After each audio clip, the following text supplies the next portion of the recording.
林嘉琪傾下先啊，KK 你好，係你好。嗱睇翻今日咧，地產股復仇成功啊！尋日見到咧，佢比較係跌勢比較急啲㗎，但係咧今日咧地產分類指數咧明顯跑贏大市嚇，睇翻升幅咧係超過1%嘅。你睇咧地產股早前嘅沽壓完咗未咧？暫時嚟講咧，我諗地產股可以睇翻好少少啦，因為近期嗰個市咧有個唔係咁尋常嘅反彈啦，咁啊變相咧其實一啲估值比較低啲嘅，或者係之前提過嘅地產股啦，或者其他板塊咧都有可能咧會受到資金追捧嘅，咁所以近期嗰個地產勢頭升幅咧，其實我相信都可以短暫能夠持續啦。咁如果個市況係一旦逆轉嘅話咧，咁啊要小心翻咧，即係呢一類板塊都可能跟隨個大市下跌啦。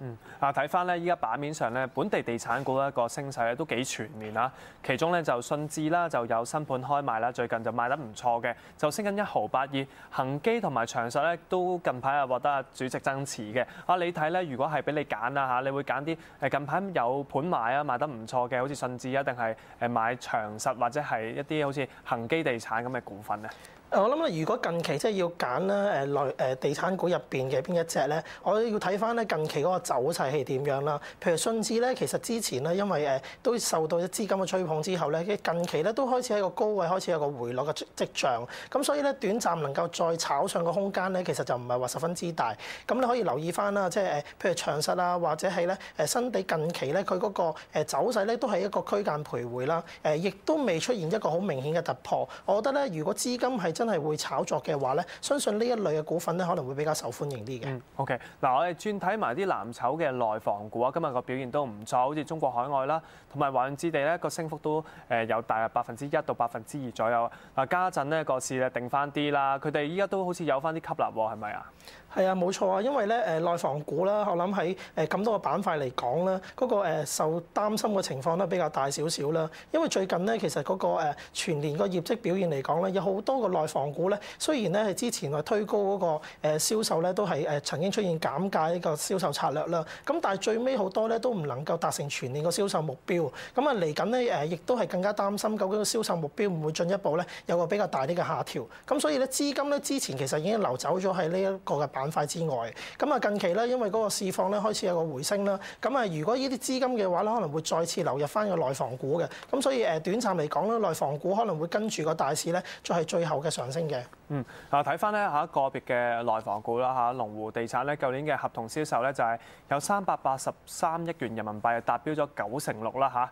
睇翻咧股價，尋日升咗半成啊，今日都升差唔多3%啦。至於碧桂園咧，全年嘅舊年合同銷售咧就係有432億元人民幣嘅，就超額完成嘅。睇翻佢嘅股價咧，今日升多少少啊，曾經升過半成嘅。頭先你提及過啦，佢哋賣樓嘅未必好似舊年啊賣得咁好啦嚇。有啲分析都講啊，內地樓價咧可能喺今年咧都可能會再跌1成，你睇會唔會跌咁多咧？1成咧，其實對於內房股整體嘅盈利水平嚟講咧，其實有相差咧，又唔係十分之大。因為咧早前其實佢哋喺唔同地方啦，或者唔同時間咧，吸納咗咧都係大部分一啲比較平啲一啲地皮。咁啊嗰個土地價值咧，其實已經接近咧差唔多有2成或者3成嘅升幅啊。咁如果你話樓價真係跌1成嘅話咧，我相信對於佢哋盈利嗰個水準嚟講咧，未必話有個好大嘅分別。咁但係咧，我覺得如果你話樓價再跌1成咧，相反咧可能會影響到咧，即係而家之前購買一啲居民嗰個消費能力，我相信嗰個下跌空間咧，其實咧可能會接近1成啦。咁但係你話超過1成嘅機會咧，我覺得真係唔係話好大咯。OK。嗱，依家咧接通咗一位家庭觀眾咧，就係呂先生電話，就想問隻590㗎嚇。呂先生午安。兩位主持你好。係，hello。你好。係大聲啲，唔該聽唔到。係，好啊。係咪想問隻六福？係啊，我而家未有貨㗎。OK，就想睇下農曆年前啦，會唔會有個上升行情啊？睇翻六福咧，最新股價咧就升半成嘅，做29.6毫半啊。KK 你點睇啊？其實六福啦，我諗咧嗱，你睇翻六福啦，其實佢嗰個近期嗰個表現咧，其實最主要咧都係受住翻咧嗰個早前下跌個影響啦，所以個走勢咧相對嚟講咧嗰個走勢係比較差少少。咁但係你話如果睇翻農曆銷售啊，或者係過去嗰個聖誕銷售嗰個情況嚟講咧，其實咧呢一類嘅股份咧可以同競翻好啲嘅。咁啊近期啦，你會見到譬如龍頭股嘅周大福啦，嗰個走勢其實相對嚟講咧已經係跑贏咗咧整個板塊嘅。咁我覺得現階段咧其實因為景福咧，其實而家佢嗰個走勢咧都係一個未向上升嘅時候喎。咁我覺得如果你炒一轉短炒嘅話咧，我覺得暫時嚟講咧嗰個值博率都比較高少少。你可以現階段啦，即係作為兩手準備啦。第一手咧就現價可以買啦。咁第二個準備嘅話咧，我覺得咧可以調整翻大概5%度咧係第二轉嘅吸納。咁咧可以喺農曆前後度啦，可能睇會唔會有一個利是股出現啦。OK。嗱，講開啲利是股啦嚇。另外咧就有位陳小姐咧就都想問下隻390啊，會唔會成為一個利是股啊 ？Hello， 陳小姐。係。你好。兩位主持唔該。係。390我12號買2個5毫半，跟住2個6毫幾冇走到，跟住跌到咁樣。我想問下咧，仲有冇上望嘅空間？或者要止蝕咗佢換碼？唔該晒啊。OK。嗱，睇翻咧，依家390啊，股價今日都跟隨大市上升啦，升超過1%，升幅3仙嘅，做緊2個3毫8。KK， 你睇下有冇機會望翻家鄉啊？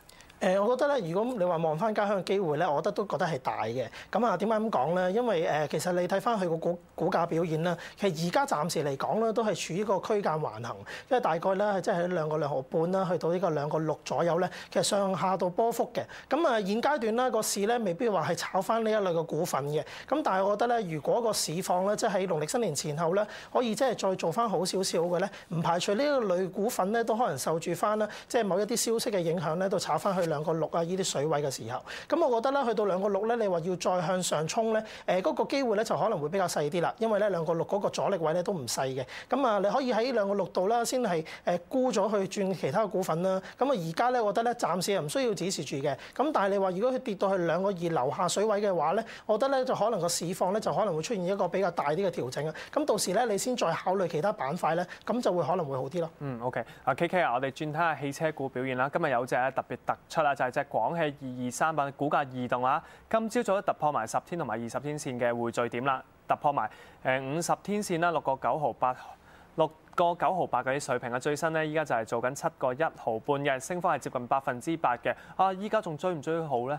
而家追嘅話咧，可能嗰個風險咧當然會比較高少少啦。因為睇翻咧，其實今早咧呢一隻廣汽之前咧，其實嗰個走勢咧其實都係一個比較平穩啲嘅水位啊。今朝出現嘅突破咧，我相信可能會背後有少少即係消息去炒作啦。咁現階段呢個消息咧都未話出現嚟啦。咁啊，但係你睇翻同類型嘅板塊咧，其實嗰個走勢咧又唔係話相對係突出嘅。咁所以咧，如果佢假設咧佢真係有消息出嚟，而個消息咧係覺得市場上面嗰個炒作空間唔係好大嘅話咧，佢可能會出現一個比較大啲嘅下調空間。咁但係你睇翻咧，其實基本因素面咧，其實如果你話廣汽未來嗰個盈利銷售嚟講咧，其實都可以係提高一線嘅，因為咧佢講緊嘅嗰類嘅汽車營業咧，其實嗰個銷售額咧，其實應該都會有一個比較穩步嘅上升。咁啊，現階段咧，我覺得咧暫時嘅消息未出咧，我覺得咧就追高嘅時候嗰個風險就可能會大啲。我覺得咧可以睇翻咧究竟個消息係咩原因啊推動翻個股價啦，咁先再考慮翻會唔會追納呢類個股份咯。OK。嗱，最後睇埋隻騰訊啦，今日咧就見佢咧就爬翻上嚟，成交咧都急增啊，入咗10大成交榜啊。騰訊咧股價咧最新咧就係升緊3%啊，上翻160蚊水平。你睇呢隻股份係前景係點咧？其實咧騰訊最近咧嗰個股價下跌啦，咁最主要原因就係嗰個業務嘅轉型啦，再加上咧其實嗰個資金上邊咧其實佢都未諗到一啲都投資嘅方式嘅，咁所以短暫嚟講咧喺個業務嘅改動嚟講，佢整體個盈利水準咧其實係嚟緊咧都唔會話有一個比較大啲或者一個驚喜，咁所以令到個股價咧其實跌穿咗咧之前咧差唔多150蚊呢啲水位。咁啊現階段啦，我覺得咧160蚊咧阻力其實都唔細嘅。咁但係你又唔排除咧，其實嚟緊嘅可能咧會受住個大市好咧，可以再炒高少少。咁但係我覺得咧呢一類股份暫時咧就唔好沾手會比較好啲咯。OK， 都係睇市況啦嚇。咁啊投資者可以注意下啦。唔該晒咧，宏福嘅林嘉琪咧今日上嚟咁詳盡分析，想問下你有冇持有今日提及過嘅股份咧？冇嘅。唔該晒你。今日嘅節目時間夠啦，大家想重溫節目內容可以登入亞洲電視網站，聽日再同大家見面。